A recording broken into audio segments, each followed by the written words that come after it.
और इस मसले पर हमारे साथ बात करने के लिए Munawwar Anjar, judo referee Paralympic के, वो भी हमारे साथ जुड़ चुके हैं। आपका भी बहुत स्वागत करती हूँ।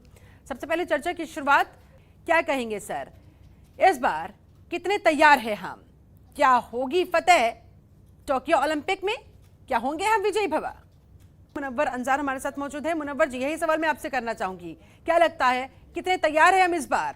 हालांकि कोरोना के चलते अतिरिक्त दबाव भी तमाम खिलाड़ियों पर, लेकिन क्या बेहतरीन प्रदर्शन इस बार होगा? उम्मीद लगाई जाए।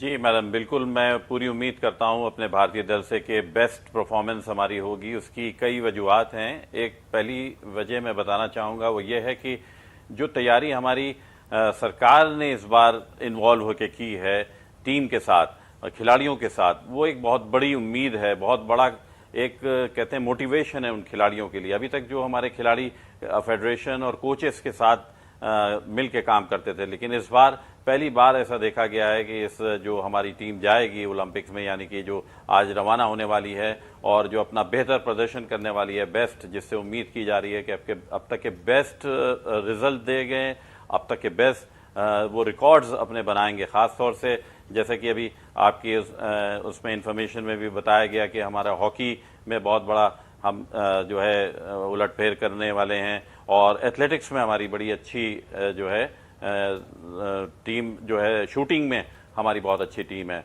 और वहीं एक महिलाएं, सबसे बड़ी बात इस बार के ओलंपिक की ये मैं बताना चाहूँगा कि अगर जितने पुरुष हैं उससे कम, उसके करीब बिल्कुल महिलाएं हैं, यानी कि 60-40 का रेशियो है। ये भी एक बहुत बड़ी तादाद है।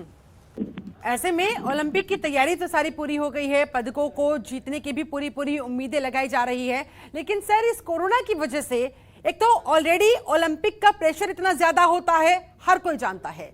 कोरोना की वजह से ये अतिरिक्त प्रेशर खिलाड़ियों को कैसे टैकल करना चाहिए सर? क्या कहेंगे इस बारे में, कैसे डील इससे किया जाए सर? मुनव्वर अंजार जी भी हमारे साथ जुड़े हुए हैं। मुनव्वर जी, आप इस पर क्या कहेंगे, आपकी क्या राय है? नहीं, बिल्कुल मैं बिल्कुल सहमत हूं आनंदेश्वर जी से। बस मैं ये कहना चाहूंगा कि आज जो हमारी ये बात हो रही है, तो हमारा मैसेज जो इन खिलाड़ियों को एक पॉजिटिव जाना चाहिए, ये जाना चाहिए कि हमने क्या तैयारी की है और जो भी हमने तैयारियां कर ली हैं, हम उसके साथ कितना सक्षम है आज की तारीख में भारत को मेडल देने के। पिछली जो बातें हैं उसको भूल के हमें सिर्फ ये ध्यान देना है कि हम कितने बेहतर से बेहतर पदक दें भारत को। और जब हम पदक ज्यादा से ज्यादा लाएंगे, तो जैसे आज प्रधानमंत्री हर जहां के स्टेट के जो मुख्यमंत्री जो इन्वॉल्व हैं, जहां से खिलाड़ी जा रहे हैं या जहां से नहीं भी जा रहे हैं, वहां पर भी वो मुख्यमंत्री इन्वॉल्व हैं। तो आने वाले वक्त में जब हमारे पदक आएंगे, तो यकीनन हम ये उम्मीद करते हैं कि खेल का माहौल पूरे भारत में बनेगा। जैसे आज की तारीख में जैसे फिट इंडिया, योगा, खेलो इंडिया की तमाम चीजें जो भारत सरकार ने हमारे एक एक घर में पहुंचाई हैं, हमें पूरी उम्मीद है कि जब हमारा ये दल जो आज यहाँ रवाना हो रहा है, जब वहां से लौटेगा तमाम झोली भर के मेडल के, तो एक नई उमंग, एक नई प्रेरणा हमारे युवाओं को मिलेगी। और जिस तरीके से हमेशा देखा गया है कि अगर वर्ल्ड कप होता है क्रिकेट का, या अगर फुटबॉल का वर्ल्ड कप होता है, तो गली गली में आप देखते हैं कि फुटबॉल और क्रिकेट ये सारी चीजें शुरू हो जाती हैं। या हॉकी होता है तो देखिए बहुत सारे बच्चे हॉकी खेलने लगते हैं। तो आज सबसे बड़ी बात यह है कि हमारा सब लोग डिजिटल इंडिया के साथ चल रहे हैं। हर वक्त जो हमारे मैचेस होंगे, हमारा खेल होगा, वो डोर टू डोर, एक एक घर में, एक गांव में, एक शहर में, के बारे में भी सोचना शुरू कर दिया है। एग्जैक्टली तभी आप देखिए ना कि हमारी टीम जो कि पहले खाली हॉकी की टीम में इतने खिलाड़ी जाते थे, आज अगर आप देखें तो कुश्ती, आप देखें फेंसिंग, आप देखें शूटिंग, एथलेटिक्स, सब में हमारे जो है भरमार खिलाड़ी हैं। ऐसा नहीं है कि बहुत कम इंडिविजुअल स्पोर्ट हैं जहां पर एक एक खिलाड़ी जा रहा है। नहीं तो अमूमन आप पहले देखते थे कि बहुत कम खिलाड़ियों का दल होता था। इसी वजह से मजबूरन पैंडेमिक टाइम में भी भारत को इतना बड़ा दल भेजना पड़ा, क्योंकि उन्होंने क्वालिफाई किया है। और एक और बात मैं कहना चाहूंगा कि बहुत जिस तरीके से हमारे खिलाड़ी इस वक्त पैंडेमिक के दौरान वो अपनी क्षमता के अनुसार वहां खेलेंगे, तो ऐसे ही वही सेम दूसरे दलों पे, दूसरे जो लोग पिछले वक्त में अच्छा परफॉर्म कर चुके हैं, जो मेडल ले चुके हैं, उन पे भी एक बहुत बड़ा दबाव होगा, क्योंकि उनकी भी वही पूरी उनकी फिटनेस नहीं होगी, उनके अंदर भी कुछ कमियां होंगी, जिसका भी फायदा हमें पूरी उम्मीद है कि मिलेगा और हम अपना बेस्ट परफॉर्मेंस देंगे। इसलिए मैंने ये सवाल किया मुनव्वर जी कि ऑलरेडी अपने खेल को लेकर, अपनी परफॉर्मेंस को लेकर खिलाड़ियों के ऊपर बहुत दबाव रहेगा और ऊपर से ये कोरोना का दबाव, तो आप क्या कहेंगे कैसे इस प्रेशर से, कैसे इस सिचुएशन से, इस पेंडेमिक से खिलाड़ियों को डील करना चाहिए? किन किन चीजों को इग्नोर करना चाहिए और किन का ध्यान रखना चाहिए? देखिए, जो ये दल गया है उसमें बहुत ही अच्छे एक्सपर्ट्स हैं, मोटिवेटर्स हैं, साइकोलॉजिस्ट हैं, और सबसे बड़ा मोटिवेशन और साइकोलॉजिकल इफेक्ट तब होता है जब देश का सबसे बड़ा आदमी जो कि प्रधानमंत्री अगर बच्चों पे या किसी के ऊपर भी हाथ रख के कहे कि हम आपके साथ हैं, तो बहुत ज़्यादा चीज़ें चेंज हो जाती हैं, एक नई ऊर्जा आ जाती है। जहां तक रही पैंडेमिक की बात, तो देखिए पैंडेमिक का जो पहला फेज था उस वक्त ज़रूर खिलाड़ी, जब 2020 जब ये टाइम ख़त्म हुआ जिस वक्त ओलंपिक्स होने चाहिए थे उस वक्त नहीं हुए, आगे बढ़ा दिए गए, तब उस वक्त से आज तक काफ़ी खिलाड़ी मेंटली प्रिपेयर हैं कि हमें बेस्ट करना है, और उन्होंने जिस तरीके से एक आम आदमी ने जीना सीख लिया है पैंडेमिक के दौरान, उसी तरीके से खिलाड़ियों ने भी इंडोर में अपनी अलग फैसिलिटीज़, अपनी हर चीज़ को एक जमा करके ये सीख लिया है कि हमें इस माहौल में ही आगे बढ़ के और अपने भारत का, अपने देश का झंडा ऊपर करना होगा, और हमारे फख्र से हम जब मेडल लेंगे तो हमारे भारतीयों के सीने चौड़े होंगे। तो मुझे पूरी उम्मीद है कि कोई ज़्यादा इफेक्ट पैंडेमिक से इन खिलाड़ियों के ऊपर नहीं पड़ना चाहिए। उम्मीद तो यही की जा रही है, नहीं पड़ना चाहिए। इससे अगर पड़ भी रहा है तो डील कैसे करना है, पूरी टीम जो गई है खिलाड़ियों के साथ वो इस बात का पूरा पूरा ख्याल रखेगी, हमें भी इसी बात की उम्मीद है। ऐसे में सर, वहां पर टोक्यो के अंदर एक जो अभी ताज़ा जानकारी सामने आई है कि एक खिलाड़ी, एक अधिकारी वहां पर, माफ कीजिएगा, कोरोना पॉजिटिव पाया गया, जिसके बाद उसके 14 दिनों के लिए क्वारंटीन कर दिया गया है।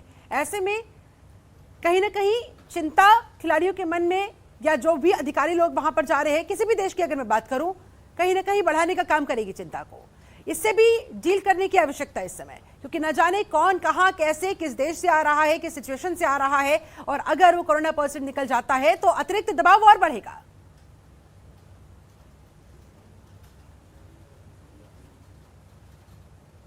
देखिए, वैसे तो सारे देशों को जो एक कोविड रूल्स हैं वो फॉलो करने के लिए निर्देश दिए जा चुके हैं, उनके बराबर वो बिल्कुल अलग बबल में चल रहे हैं, बबल में रह रहे हैं। उसके बावजूद भी अगर कोई पैंडेमिक में आ जाता है तो वहाँ पर जो इंतज़ाम है बहुत ही ज़बरदस्त इंतज़ाम है। अगर आप देखेंगे कि जो भी खिलाड़ी जा रहे हैं, जो भी अधिकारी जाएंगे, सबसे पहले उनको 4 दिन का क्वारंटीन करना है, और वो किसी भी हालत में उनको पब्लिक में नहीं आने दिया जा रहा है। इसीलिए देखिए, आप 23 तारीख को इनॉग्रेशन और 17 तारीख को हमारी टीम्स वहाँ पर पहुंच गई हैं, और वर्ल्ड की सारी टीम अलग अलग टाइम से वहां पहुंच रही हैं। उनको अलग अलग रखा जा रहा है, अलग अलग उनका पूरा इंतजाम किया है, और ऑफिशियल्स को और खिलाड़ियों के लिए जो दूरियां हैं वो बराबर जो है दी गई हैं, इतनी कि वो एक दूसरे के साथ जो है जब तक जो जिस ग्रुप में है उस ग्रुप में ही रहें। और सबसे एक अहम बात है कि वहां पर जो पैंडेमिक के दौरान जो प्रोटोकॉल्स हैं उसका बहुत बड़ा लिहाज, बहुत बड़ा ख्याल रखा जा रहा है।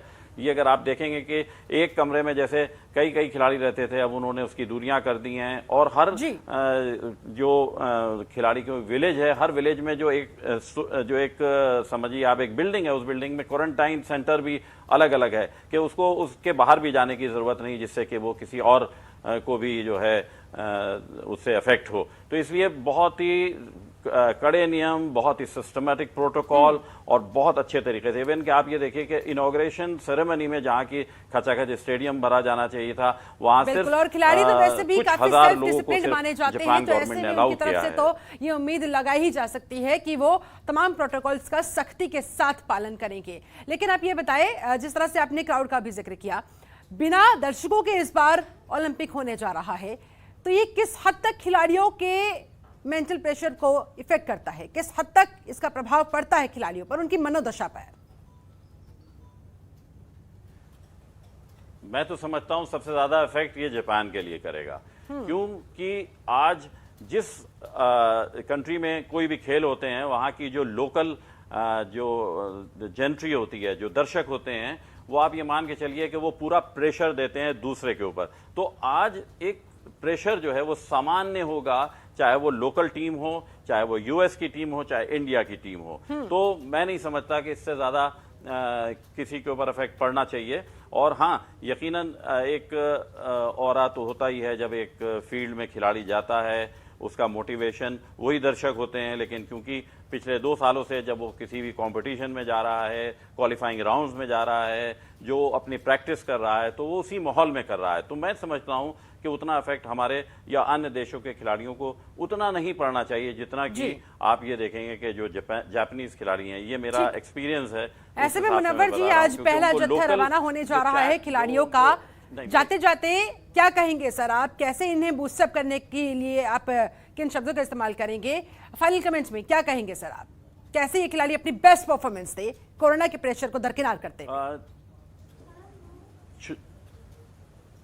देखिए, मैं छोटी सी बात कहूंगा कि जिस तरीके से हम जो हमारा टारगेट है, हर खिलाड़ी का जो टारगेट है वो अचीव करे, और जो जिस चीज के लिए जा रहा है आंख बंद करके उसमें वो निशाना मारे, पूरा ध्यान रखे, प्रोटोकॉल का ख्याल रखे, और अपने झंडे का, भारत का झंडा हमें ऊपर ले जाना है, इसका ख्याल रखे। तो आप ये मान के चलिए कि हम अगर ये सोच के वहां पर हम लड़ेंगे, खेलेंगे, तो यकीनन हम मैक्सिमम अपने एफर्ट, अपना जो है मेडल्स भारत के लिए ला सकेंगे। यही मेरा, और मैं सब खिलाड़ियों को, सभी दल को और पूरे भारतवर्ष को ये कहूंगा कि दुआएं करें इन खिलाड़ियों के लिए कि वो बहुत बेहतर से बेहतर परफॉर्मेंस करें। All the best. चलिए, बहुत बहुत शुक्रिया आपका मुनव्वर अंजार जी हमारे साथ जुड़ने के लिए। डॉक्टर आनंदेश्वर, आपका भी बहुत बहुत शुक्रिया इस खास चर्चा में जुड़ने के लिए। बहुत बहुत धन्यवाद।